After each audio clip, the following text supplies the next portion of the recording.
Since early civilization, an insatiable curiosity and a desire to manipulate our environment has been an enduring mark of humanity. The known unknowns of one generation are what compel the next, and this led to the scientific breakthroughs of the 20th century, which are now the foundations of everyday life in this technologically reliant age. Have we become masters of our world? Science has given us the power to stave off death and regulate life. Every day it seems our lives are enriched by the fruits of humanity's curiosity.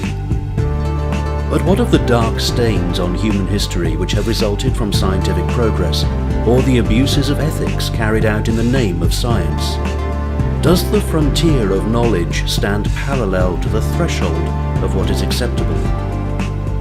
Tonight on Biopsy, we investigate how one man's attempts to manipulate nature affected his life, and why a desire to change the world caused his rejection from it. Through the testimony of those that lived and worked close to him, we can gain an insight into the madness in his method.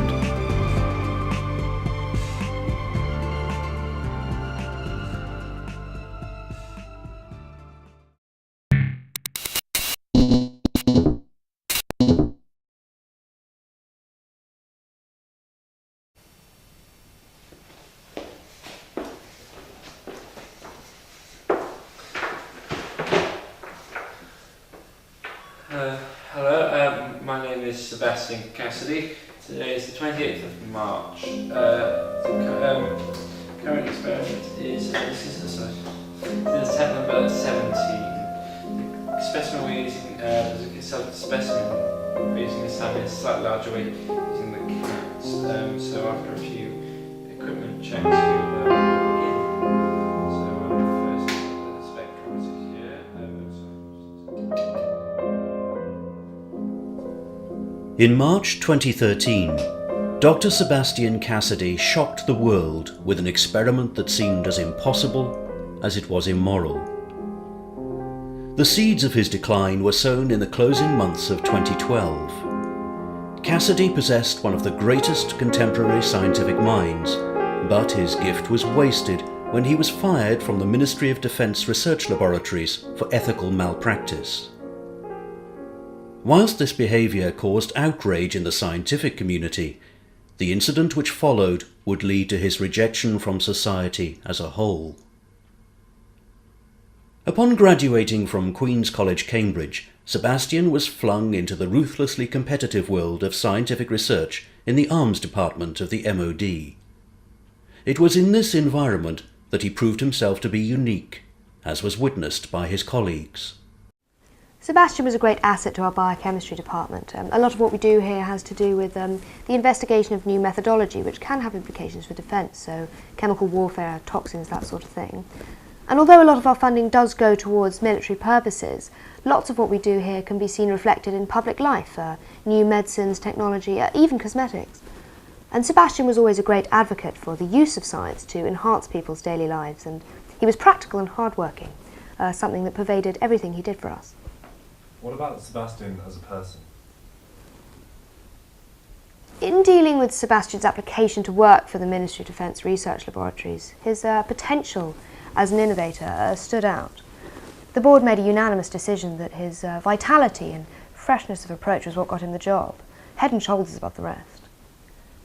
He was a devoted scientist. I've never seen that level of intensity. And he was clever too, with a creative intelligence, which you often don't see here because people choose to nurture their analytical side. I never saw him socialise. Work was his main focus, and his social interaction with his colleagues was limited. Work was his main priority. There are aspects of people you can't detect and analyse. He was always a blind spot in my mind, anomalous. And I think some of the more senior researchers began to find his methods intimidating. What do you mean? Well, Sebastian's research became more unconventional and tangential. He could grasp ideas faster than other people and utilise them in ways that they couldn't, and I think perhaps maybe he got bored, I don't know.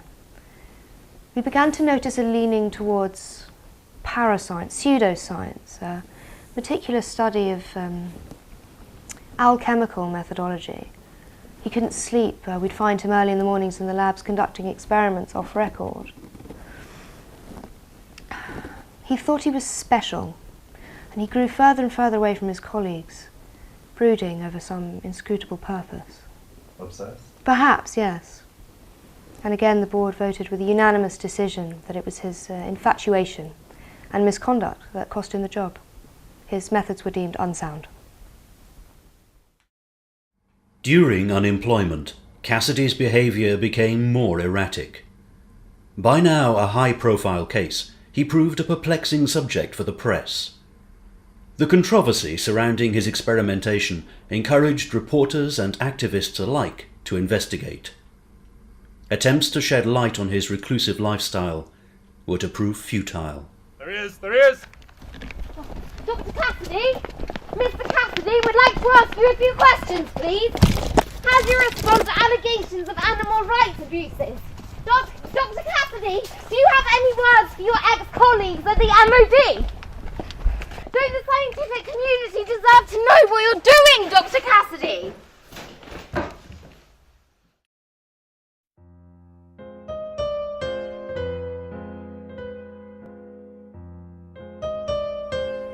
After his dismissal from the MOD, an investigation was undertaken when suspicions were aroused that Cassidy was continuing his work in the sanctity of his country home. Minister for Science David Willetts was one of a few people actively involved in the investigation into Cassidy's activities. This government supports progress. We support scientific development, especially in the field of defence in this increasingly competitive global context. Any MOD facility looking for government funding for their research must undergo a rigorous vetting process through the EGE, the European Group for Ethics in Science. Here it's assessed for marketability, efficiency and, of course, certain ethical standards. In 2013, I received Dr. Cassidy's brief on my desk and I took it to Brussels. I put it through the system and it was laughed through. Within 5 minutes they had found 17 separate violations of the EU Constitution on Scientific Ethics, and he became a joke. What Cassidy was trying to achieve with his experiments was unheard of. It was wrong. He gained an unfortunate nickname in Brussels. They called him Dr. Mengele. Inappropriate, of course, because Dr. Mengele never experimented on himself. But when the tabloid press got a hold of this, all hell broke loose, as you can imagine. After 2 months of intense surveillance and investigation, the MOD finally made the decision to raid his house and seize his equipment. He had amassed an enormous amount of contraband equipment. Cassidy was nowhere to be seen, and we all thought that was the end of it. Few followed the case of Sebastian Cassidy as closely as author Chris Lawless. A full account of Cassidy's dismissal from the MOD and his subsequent accident is contained in his biography, The Farewell to Arms. See, the thing most people don't get about Sebastian Cassidy is that he didn't start off wanting to be a scientist. No, that came much later. See, from the moment Cassidy could talk, he could change people's minds. He excelled in school. He had the highest grades in his year. Too many girlfriends to mention. He was head boy. Now, every Saturday afternoon, Cassidy and his friends would meet on the hill opposite their school. Everybody wanted to be in Cassidy's gang, and he liked nothing more than to see the lengths he could push them to. It was this one kid, Neil Pickering, who wished to change Cassidy. One day, Seb and his friends decided to set Neil up in a big way. Seb said to him, if he so wanted to be in their gang, all he'd have to do is climb to the top of the telegraph pole that sat there on the hill. Neil was up for the challenge, relished it. Not a word of complaint, he was halfway up there. But it was windy that day. It was windier still 30 feet in the air. Neil caught his foot on a nail coming down and fell to the ground. He was paralysed from the waist down. And suddenly, Sebastian Cassidy, envy of its peers and seemingly destined for greatness, had this horrific crime on his hands. Nobody pressed charges, of course. He was too young besides, but nobody could ever think of Sebastian in the same way again. He knew that. Before long, he'd retreated into his own sort of private world of guilt. It was then that he became interested in science and experimentation.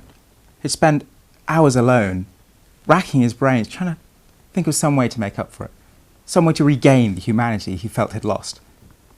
It makes you wish it succeeded. The MOD raid was too late. Cassidy could not be saved. These shocking photos showing his homemade laboratory after the incident were included in their report and are shown here for the first time.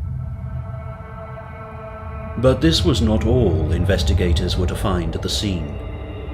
Cassidy, staying true to his professional training until the very end of his career, had kept scrupulously organized video records of every experiment he had carried out to date. The following footage, recovered from the doctor's own records, shows the events that occurred in Cassidy's lab on the 31st of March, 2013.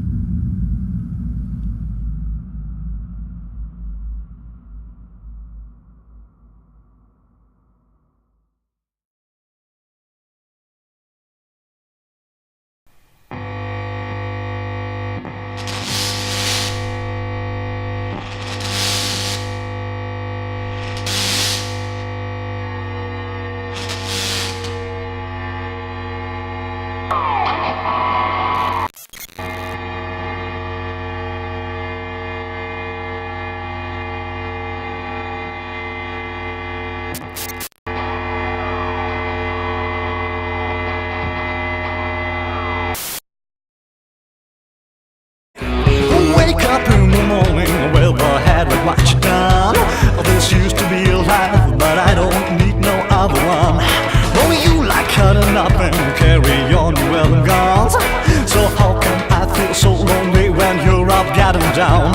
So I'll play along when I hear that special song. I'm gonna be the one who gets it right. You better move when you're swaying around the room. Looks like magic's only us tonight. But I don't feel like dancing when the